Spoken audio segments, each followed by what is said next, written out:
As a deer hunter, I want to know all I can about America's favorite big game animal. That's why I became a deer farmer. Without deer farms, we lose our greatest resource for research and whitetail management. With them, we gain more knowledge than ever before. Join me as we discover the truth about whitetails and meet those who work every day to preserve this great species for future generations. My name is Keith Warren, and this is Deer and Wildlife Stories.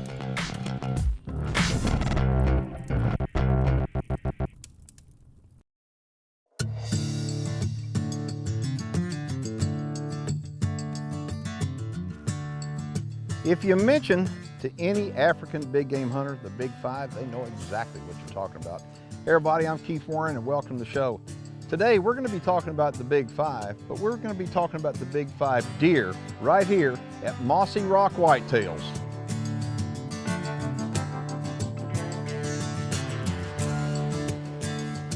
Michael Deviney with Mossy Rock Whitetails. We're located just outside Cross Plains, Texas. We've been here since April of 2010. I'm Kurt Mai with Mossy Rock Whitetails, and I've had this place about 7 years. Michael Deviney and I built quite a really good herd here with the finest pedigrees in the state, all over the nation actually. We spent a lot of time buying great does, and we're really proud of our operation. Last year was a really difficult year for us because we had literally had our best sales ever. When we got shut down by CWD, everything stopped. Last year we lost a lot of our big customers due to the fact they were going to have to test released deer. We had probably 550 deer in the pens, and I always told Michael Deviney, my ranch manager, if I quit having fun, I'm just going to put them out on the ranch. And when we got released, that's exactly what I did. I put over 100 awesome bucks out in the pasture in around 2,500 acre high fence place, and I put out 80 great does and their buck fawns, but we did lose total sales, and it was a lot of money. It was sales that we had always counted on. It was rough. With live testing now, we've reassured those guys that they can buy deer again without having to do any testing on their property. And we're back in business, and it means everything. We just had a 50 doe package we just sold. You know, we're back in business and it feels great. Because we let so many bucks out on the ranch, you know, we didn't have stalker bucks to sell this year, but still it worked out really, really well for us because we're going to have an incredible ranch. The main thing we focus on here is quality does with proven bottom sides. The reason we focus on the doe side is we feel if you follow the bottom side of a pedigree, every doe that's productive, daughters are usually productive. And so we like to follow that bottom side and have productive females and stack productive sires on those productive females. So an integral part of helping us figure out which does to breed is DNA pedigrees with the North American Deer Registry. These certificates are very, very important for us to sell deer. Everybody that comes in usually wants to see a lineage, and we DNA all of our herd. Every deer on the farm is DNA'd with the registry. Any breeder now can buy with confidence if they're buying the highest status deer in the state. There's a big misconception that all bucks that go to pasture are going to be killed, and for our biggest clients that's not the case. They buy deer from us to improve genetics on their ranch. And so the reason they're doing this is because they want to improve upon the native genetic here in Texas. Just isn't producing the quality of animals they're looking for. So they're coming to us and buying better bucks, better does, putting them on their ranches, so 5 years from now they're growing pasture-born deer that are over 200 inches. Looking at deer, just give us a call or visit our website. We welcome visitors anytime. Or you can give us a call at 254-725-4334. If you'd like more information on our genetics, visit our website at mossyrockwhitetails.com.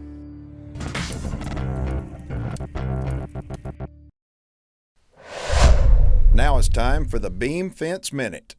I'm Mark Beam from Beam Fence Company. This is a T-post pounder that we've invented, and we got a patent on it for pounding 6-foot T-posts or 8-foot T-posts in the ground.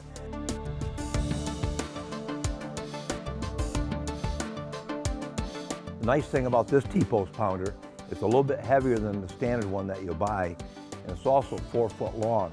So you've got 4 foot of throw versus about 18 inches of throw.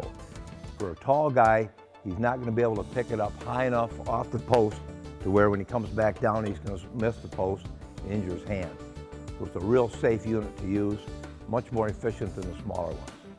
If you'd like more information about my T-post pounder or the other items that we manufacture, log on to beamfencecompany.com.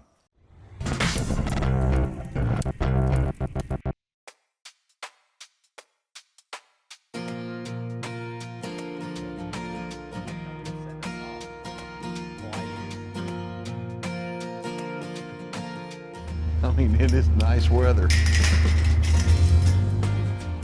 That's perfect. We're about to show you 2 of the big 5 right now. All right, so we're going to show you 2 of what I'm calling the big 5 right here at Mossy Rock. And holy smokes, I've been hearing everybody talk about them. All right, tell me who we're looking at now. We got Franchise over here, kind of walking toward us here. Oh my gosh. He's a 4-year-old this year. He's kind of been our staple breeder since he was a yearling. So you've got a lot of offspring out of him. Not as much as we'd like to have. Yeah, I can see that.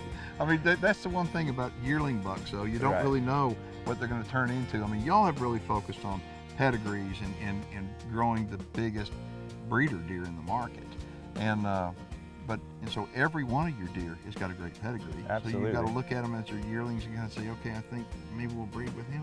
Absolutely. But all of a sudden when they hit 2 and 3, I said, man, I should have bred more with You him. never breed them enough, no Look doubt. at that. Okay, so last year, what did Franchise score? He was right at 360, As a 3-year-old. As a And how 3-year-old. wide was he? 26 inside. Oh, he was a smoking that. little wider at 2. He was 28. Yeah, but he's smoking that now. And this year, yeah, he's exceeded expectations. Okay. And boy, his body's in good condition. He's carrying the rack perfectly. Yeah. I mean, that's the thing I like about it. I mean, the deer, they're healthy. Now, who's the other guy in here with him? Express Shadow. And he's 5. Wow. And look at the drop off. Yeah, we just love his big frame. You know, it's kind of one of the other things we're trying to breed for now is not just total score, but frame. Right. Okay. So as we're looking at these bucks here, let's talk about pedigree, because I mean, this is y'all really focus on pedigree. Absolutely. All your deer are in the registry, correct? Yes, sir. Okay. And so, folks, we can show you the pedigrees. We will show you the pedigrees of these deer. And what I want you to do is this Express Shadow, for example. You can actually see Express in the pedigree. You'll see Shadow in the pedigree. And you'll see there's not any holes in the pedigree at all. And that's where these deer have the real value, is when they have a pedigree all the holes are filled up with proven producers. Absolutely. And so Proven when we females. talk about the big 5, you hear me talking about, right here on Mossy Rock, they've got the big 5. We're going to show you the big 5 today. 2 of the big 5 are right here, but the other 3 have got the same stout pedigrees that these have. I mean, there's not a hole in them. No, we start with a proven doe and we breed proven sires on top. Yeah, there's the proof right there. And so when you're dealing with somebody in the deer farming industry, I think that a good piece of advice from me to give people would be determine what you want. Determine, do you want to be in the production market? In other words, do you want to raise production deer to turn out on ranches to help improve the genetics? Or do you want to get in the breeder market? And the breeder market is really where they are here at Mossy Rock. I mean, Yes, they wind up, on today's program, we're going to show you a lot of bucks. That the bucks are not, they're not going to be used for breeders here, but they're going to be used for breeders for other people. They're going to be turned out on big piece of property. And somebody may think, well, they're going to be turned out and shot. That is not the case. They're going to be turned out because they're breeders. Absolutely. And they want those breeders to be breeding the deer on their land, so it makes the land better, more valuable. And so as we show you these animals today on the program, we want you to know that every one of them is registered in the North American Deer Registry. Every one of them has a stout pedigree, and every one of them is going to produce big deer. So, okay, there's 2 of the big 5. We're going to take a look now. I want to go take a look at Tombstone. I've been Tombstone. I loved Tombstone last year. I want to see what he looks like. He's one of the ranch favorites, Yeah, no I doubt. like him. Well, these guys are phenomenal. And folks, if y'all want more information on Mossy Rock, give them a website to go to. MossyRockWhitetails.com. And a telephone number? 725-4334. All right, let's go see Tombstone. Let's go.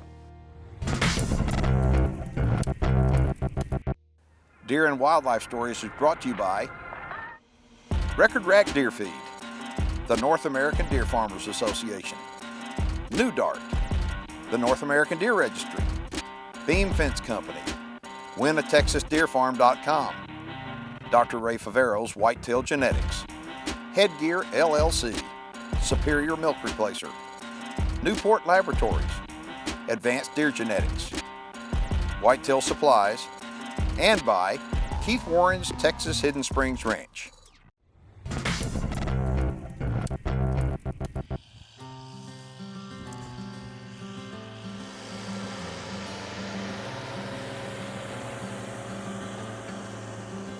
All right, so in the pen with Tombstone is the big yearling top shelf, right? Yes, sir. All right, well, I can't wait to see him. All right, folks, last year in the Texas market, there was a deer by the name of Tombstone. It's a 2-year-old, and he was born and raised right here at Mossy Rock Whitetails, and now we're going to show him to you. He's 3, and it's clear who he is. Look at that. That's him. My goodness, where'd that drop come from? I have no idea. Look at that. I mean, we can show you what he looked like at 2 years old. And I want to do that because it's really important for people to see Absolutely. that consistently. I mean, with these deer, I mean, you can tell them from 1, 2, 3, and you can kind of see the change, how they just get bigger. They supersize. They get bigger and bigger.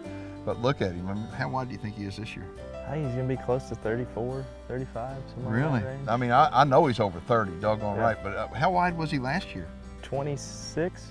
Okay. He was a little more squared up. Yeah, You but know, he this year has kinda opened keeps- up this yeah, year. Yes, sir. Okay, he's opened up. And all right, at 3 years old, I want you to tell me the pedigree on him. He's Sudden Express on G-Hammer, on Shadow, on Double Drop. Not a hole anywhere then. No, not at all. Oh my not at all. gosh. We love his pedigree. We love his look. I mean, last year at 2, he had 30-inch main beams Mm-hmm. and 3 times over 14 inches. So you got babies on the ground now at it. Yes, sir. Okay. We're real excited about his offspring. Okay. Did We lab bred him to 15 does. Oh, nice. Yeah, Nice. Okay. So did any other breeders breed with him in the market? a few.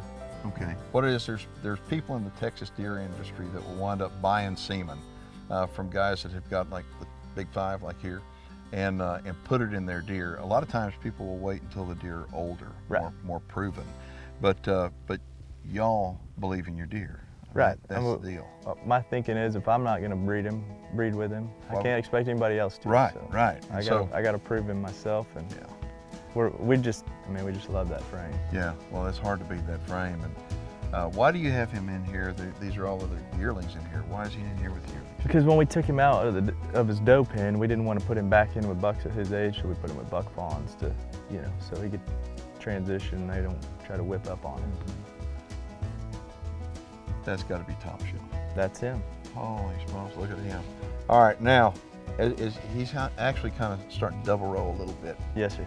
Okay, I mean, he is, tell me the pedigree on him. He's Triple Crown on Gladiator on HR10. real famous anchor there. And for those of you who do not know those deer are like saying that you got a football player out of going back to Johnny Unitas. I mean, Yeah. that you got every single Heisman Trophy winner in the back. I That's mean, right.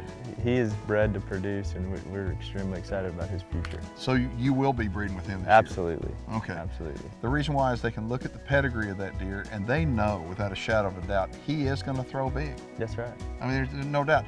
And the throw deal the- is, you're going to put him in does that have just as good a pedigree. That's right. Okay. He's going to work great back on freeze frame offspring. I want to talk to you about freeze frame. Freeze frame is he's deceased, okay, but he changed the Texas deer industry. Like these big 5 are going to change the Texas deer industry. There's some deer that are really legends, and freeze frame has quickly become a legend. I mean, Absolutely. and In a so- short time. yeah, in a very short time. But the reason why is because he throws over and over and over again. But I'm going to ask you now. You look at that deer right there. If somebody wanted to come and buy that deer, okay, Yes, sir. would you sell him? I mean, they're all for sale.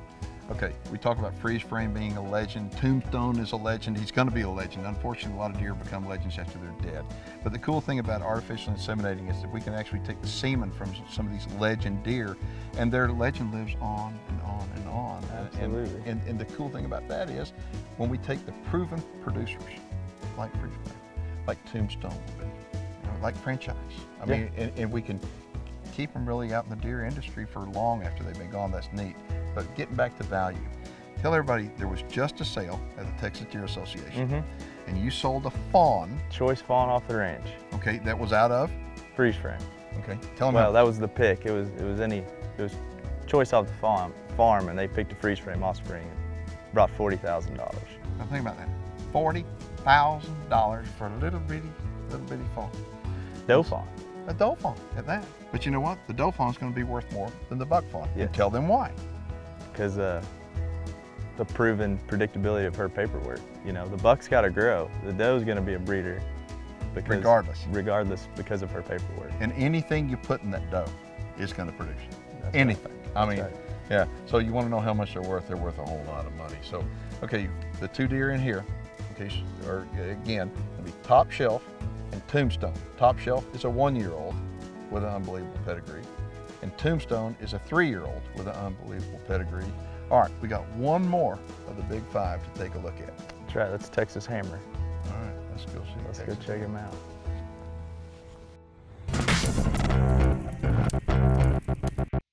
Closed captioning is brought to you by 7 Seas Whitetails.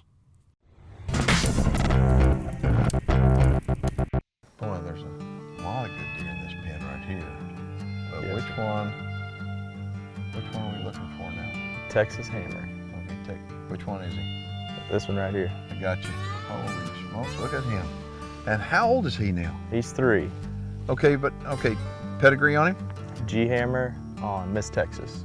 Anything that's got Miss Texas in the pedigree, you can rest assured there's going to be some value there. What do you think he scores? Somewhere in the high 2s. I mean, we just like his width and, you know, that more typical frame that we're going I like the for, frame on you him. know. He looks really good. But you know, he's in here with these other bucks, and really all these other bucks are nice looking bucks. I mean, Yeah. so how old are these guys? They're all 3. All of them. Yes, sir. Okay, so at this point, you know, we can show you Texas Hammer's pedigree, but and there's no holes in it. But these other guys, I mean, they've got just as stout of pedigrees, and I mean, on many places these would be breeder deer. I mean, when we take a look at them, but they're not going to be breeder deer here, right? No, sir. They'll be breeder deer at other breeding facilities or other ranches. You know, we sell a lot of deer to ranches that just like to introduce big genetics to help the native herd. Let's talk about pricing. If somebody wants to get in the deer market, okay, and what would you say an entry-level price would be on a deer? If somebody was to come to you and say, Michael, I want to buy a deer from you, okay, I like you, I like the farm, you're close by, what would it take for me to buy a deer from you?